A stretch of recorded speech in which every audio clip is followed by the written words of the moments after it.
Hello, welcome to FISS's Easter Assembly. We hope that you're all settling back into school well, and we've really missed seeing you. We know that you'll have found really good ways to get through these unusual times, and I'm sure you're being really good friends to each other. So today we're learning about Easter. We all have different traditions at Easter time, so if you want to, you can pause me now to have a little chat and share with your class about what your Easter traditions are. My family tradition at Easter is to do a treasure hunt, so it can be looking for like presents and eggs, and sometimes we say hot and cold, to help my kids find their treasures. What about you, Christina? We always do an Easter egg treasure hunt. I give the children the first Easter egg clue and they have to use it to find the next one. Each clue has part of the Easter story on it, and they have to collect the chocolate as well until they find the last Easter egg and the end of the story. That's our family tradition.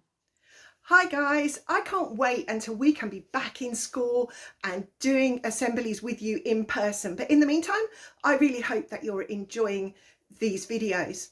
I've just got a couple of minutes to talk to you about our family Easter traditions. Easter for us is a really big fun time. We always have Grandma to stop over for a few days, which is lovely. And on Easter Sunday, we have church in the morning and then we come home to a really big Easter meal that we all really enjoy.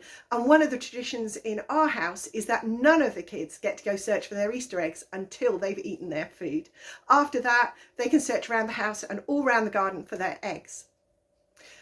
But I was thinking maybe things might be a bit different for us this Easter, and maybe they're going to be for you too. For us, Grandma isn't going to be able to come over and stay with us. But that's fine, because at Christmas we changed things, and at Easter we're going to do the same. We had great fun at Christmas standing on Grandma's by her gate while she was in her doorway, just keeping that distancing, and we had armfuls of presents and we went and sang Christmas carols until she opened the door, and it was just a really good way to start Christmas Day. And I imagine Easter Sunday we're going to do something similar with Easter eggs. You might have noticed too that I've still got my Christmas tree up. Well, it's not our Christmas tree anymore. Do you know, in lockdown, we decided we didn't want to take the tree down, and instead we made it an Easter tree, and we made some Easter decorations. I hope that you can see some of them. It was just something to keep us happy. So maybe you could be thinking what you could do, some new ideas for how you and your family can spend your Easter.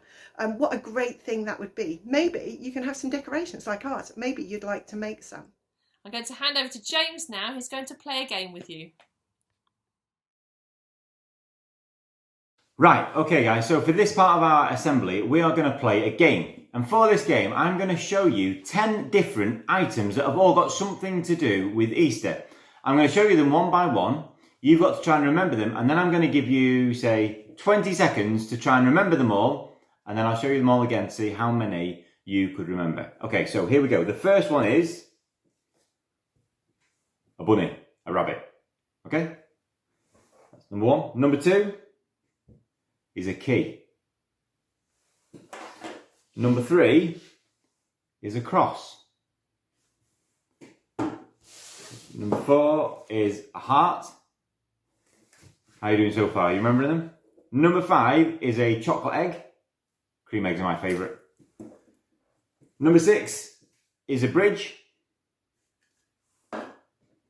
Number seven is a nail. Okay, we've got a daffodil. We've got an angel. And the last one that we've got is a Bible. Okay. So I'm going to give you 20 seconds now. See how many of those 10 items that have got to do with Easter you can remember.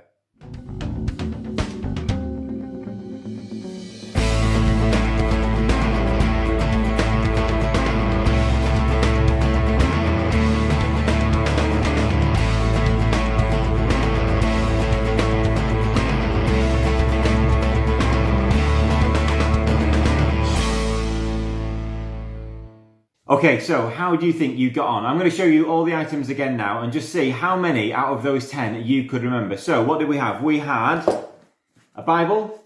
Do you get that one? Fantastic. We had an angel. What do we have? We had a bridge. Do you remember the bridge? We had a daffodil. We had a nail. We had the heart. Did you remember the heart?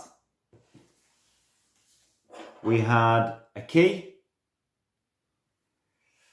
We had my favourite, the cream egg, the chocolate egg. We had the cross. And last but not least, we had a bunny, a rabbit. So how did you get on? I reckon if you got about 5, you've done fantastically well. If you got more than that, guys, I think you've done absolutely brilliantly. There was once a man who was good. He was so good that he wasn't bad at all. He never fought with his brothers.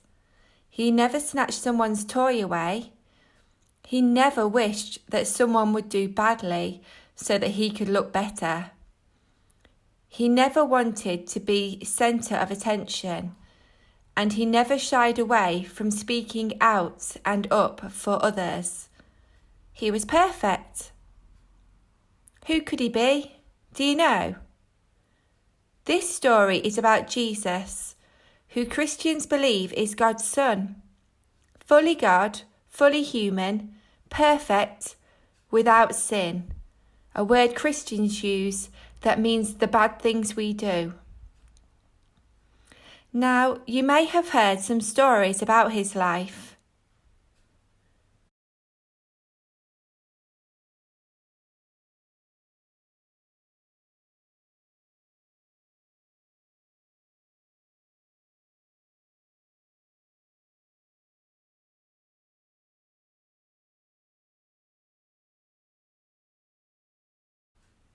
But this story is about his death and resurrection, which means coming back to life.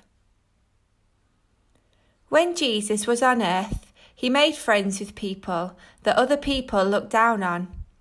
He healed people who had been cast out from their communities.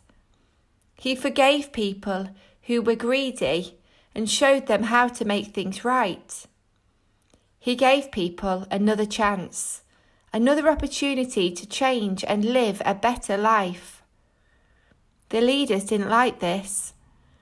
They wanted people to obey the rules just so that they could keep being in control, whereas Jesus wanted them to obey the rules so that they could have better relationships with God and each other. They wanted to get rid of him so that Jesus wouldn't get too powerful. The soldiers said, "So you're a king, are you?" And they made him wear a crown of thorns as he carried his cross on that first Good Friday. They hurt Jesus and they nailed him to the cross. Jesus, who had never done anything wrong, was dying the death of a criminal. And he said, "Father, forgive them. They don't understand what they are doing." It was lunchtime, and the sky became dark. The earth shook, and Jesus shouted, "It is finished. I give you my life." You see, Christians believe that because of the bad things we do, like being selfish and wishing we were more important than others and more important than God, God couldn't be close to us. We needed someone, a perfect someone, to bridge the gap. And that's what Jesus did. But he didn't just die, he conquered death. He came to life again 3 days later on Easter Sunday. Jesus gave his friends this instruction: "I am the way, the truth and the life. Tell other people so that they can know of this love that cannot die." Thank you, Catherine. That's a great story. It's ever so sad what happened to Jesus, but I do love the fact that he came back to life at the end of the story. I think sometimes it's hard to understand why Jesus had to die and why Christians would celebrate this. I'm going to try and help you understand a little bit more with a demonstration. So I've got 3 containers here and they all represent different things. So this one here represents Jesus. And this one here represents you or me or anybody else in the world. And then the last container, this one here, represents all the bad things that we do. Maybe it's upsetting a friend, or it could be lying or cheating. Okay? So let's go back to you and me. We look pretty good, pure and clean. And that's just the way God made us to be. And we can be good friends with God when we're like this.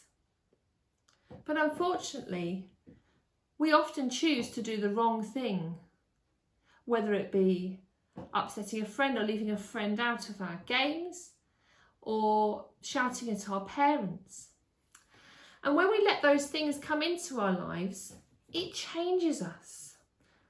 We're not that lovely, pure way that God had intended us to be.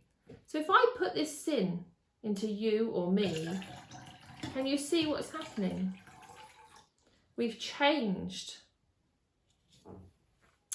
And because of that change, it means that we can't be close to God, which makes him really sad. But do you know what? God had a plan to solve this problem. And Jesus was his plan. Now, Jesus was God's son. And Jesus can bridge that gap in our friendship. So when Jesus died on the cross, he took all the sin of the world to the grave. So if we put this sin, all the sin of the world, into Jesus,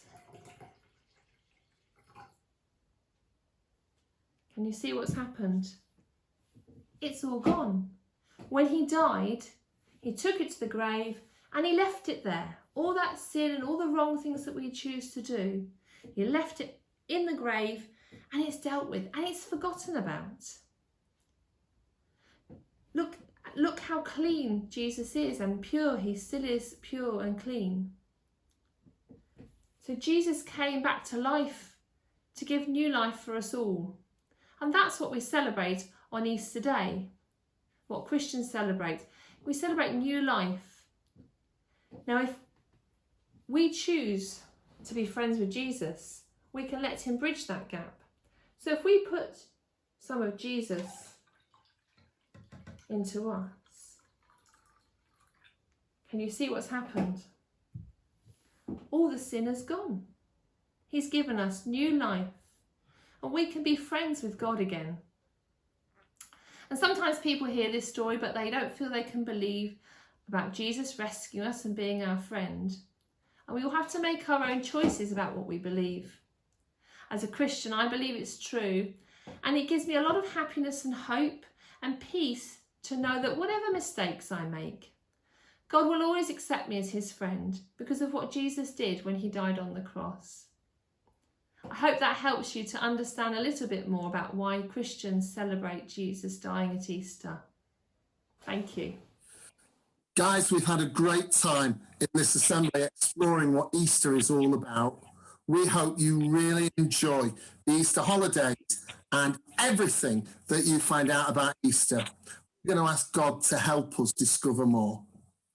Heavenly Father, we pray this Easter, help us to discover more about your amazing love for us in sending Jesus into the world and onto the cross to make us friends with you. Thank you that Jesus is the bridge that connects us with your amazing love. Thank you for what we've discovered about his story, how he died and rose again to give us new life. Help us to explore these things even as we enjoy our Easter eggs and see the flowers bloom this spring. Amen.